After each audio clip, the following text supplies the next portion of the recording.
নোয়াখালী জেলাতে সরকারি 64টা ডিপার্টমেন্ট আছে। নোয়াখালী জেলাতে সরকারি 64টা ডিপার্টমেন্ট আছে। এই 64 ডিপার্টমেন্টের মধ্য থেকে এক একজনের দায়িত্ব এক একটা। জেলা প্রশাসনের দায়িত্ব একটা, পুলিশ প্রশাসনের দায়িত্ব আরেকটা, ডিবির দায়িত্ব একটা, ডিএসবির দায়িত্ব আরেকটা, এনএসআই দায়িত্ব একটা, ডিজিএফআই দায়িত্ব আরেকটা, আমাদের শিক্ষা অফিসের দায়িত্ব একটা, এলজিইডির দায়িত্ব আরেকটা, পিডব্লিউডির দায়িত্ব একটা, জনস্বাস্থ্য প্রকৌশলীর দায়িত্ব আরেকটা। কথাগুলি বলার উদ্দেশ্য হয়েছে এটা যে ওই 64 ডিপার্টমেন্টের মধ্যে থেকে এগুলি এক একটা ডিপার্টমেন্ট। এই এক একটা ডিপার্টমেন্টের মধ্যে বিতর্গত যদি কোনো সমস্যা হয় তাইলে এটার প্রধান যিনারা ওনারা সেটাকে ডাক দিয়ে ঠিক করে দেয় যে আমরা সবাই সরকারের লোক, যদি আপনার কোনো সমস্যা হয় আমরা 64 ডিপার্টমেন্টের লোক বসে সেটাকে ঠিক করে নিব। কথা কি বুঝাইতে পারছি কিনা? যদি কোনো ধরনের কোনো সমস্যা হয়, সমস্যা যে হবে না এরকম না, সমস্যা হবে, কিন্তু সমস্যা হইলে পরে এটা আমরা নিজেরা বসে ঠিক করে নিব। এটা আমাদের দায়িত্ব। কারণ সরকারের বিরুদ্ধে বিভিন্ন ধরনের লোক থাকে, সরকারকে নামানোর জন্য বিভিন্ন ধরনের দল থাকে, গোষ্ঠী থাকে, পার্টি থাকে। যদি আমরা নিজেরা যদি সমস্যা করি তাইলে সরকারের বিরুদ্ধে যে শক্তিগুলি আছে তাদের পাওয়ার আরো বেড়ে যাবে, তারা আরো ক্ষমতা পেয়ে যাবে, সমস্যা হয়ে যাবে। সুতরাং যেহেতু এগুলি আলাদা ডিপার্টমেন্ট, আমরা যারা মুসলমান, আমরা মুসলমানদের মধ্যে থেকে বিভিন্ন দল আছে, পার্টি আছে কিনা বলেন? আমি কি বুঝাইতে চাইতেছি বুঝতে পারছেন কিনা আপনারা? যারা একটু আগে হুজুর বলে গেছেন, যেটা ইশারা দিলে বুঝবেন, ইশারায় আপনারা বুঝে গেছেন আমি কি বুঝাইতে চাইছি। কোরআনে কারীমের আয়াত আমি তেলাওয়াত করছি, ইয়া আইয়ুহাল্লাযীনা আমানু জুতানিবু কাসীরাম মিনাজ যন ইন্না বা'দাজ যন্নি ইসমুন।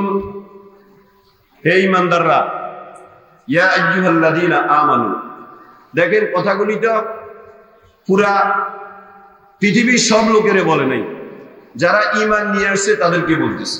ইয়া আইয়ুহাল্লাযীনা আমানু ইজতানিবু কাসীরাম মিনাজ যন, তোমরা ধারণা থেকে, প্রবল ধারণা থেকে তোমরা বিরত থাকো।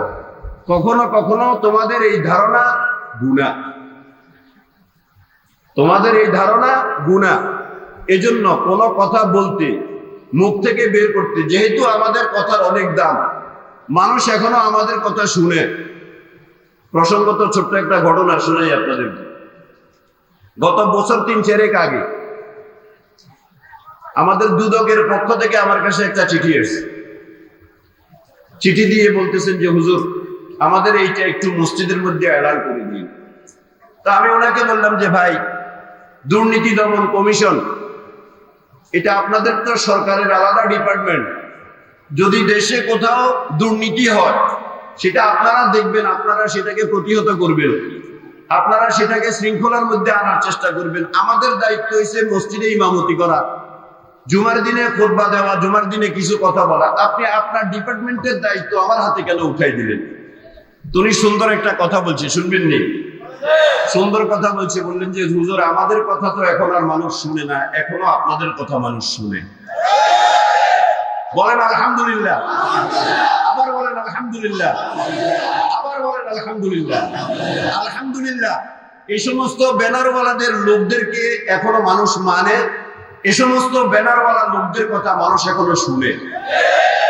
সুতরাং এই ব্যানারওয়ালারা যদি ভিতরে নিজেরা ওই যে সরকারি ডিপার্টমেন্টের মতো নিজেদের বিরোধিতা করে, তাইলে কি ব্যানারের অবস্থা ভালো থাকবে কিনা বলেন? থাকবে কিনা বলেন? থাকবে না। এজন্য আমরা মানুষ, ভুল ত্রুটি আমাদের হতেই পারে, হবে, তাই বলে একজন আরেকজনের বিরুদ্ধে আমরা স্টেজ কাঁপাই ফেলবো না।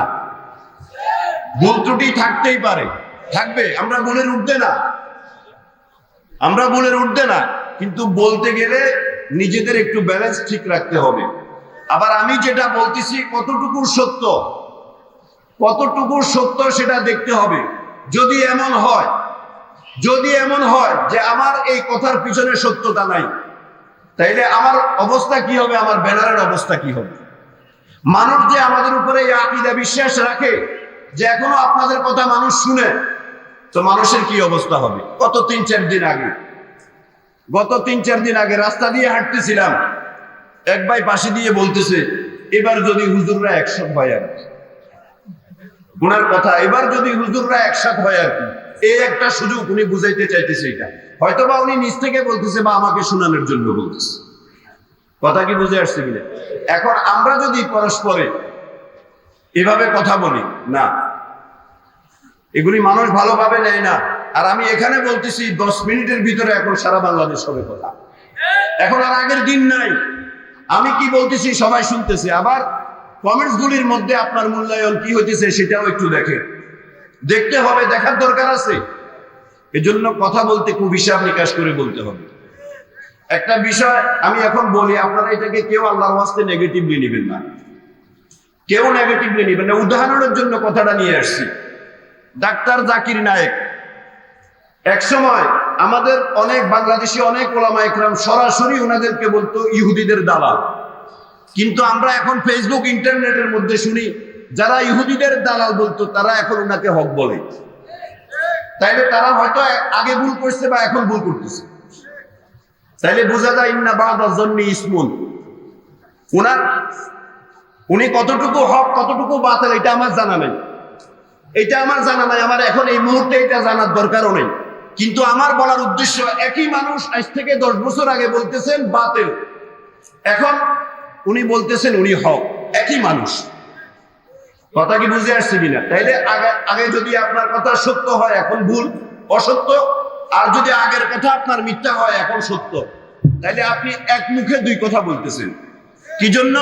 যাচাই বাছাই না করে আপনি কথা বলছেন। কথা কি বুঝে আসছে কিনা? এই জন্য স্টেজ গরম করার দরকার নাই, যাচাই বাছাই করে। যেহেতু এখনো আমাদের কথা মানুষ শুনে, এজন্য বলার সময় একটু হিসাব নিকাশ করে তারপরে আমরা কথা বলার চেষ্টা করব। আল্লাহ রাব্বুল আলামিন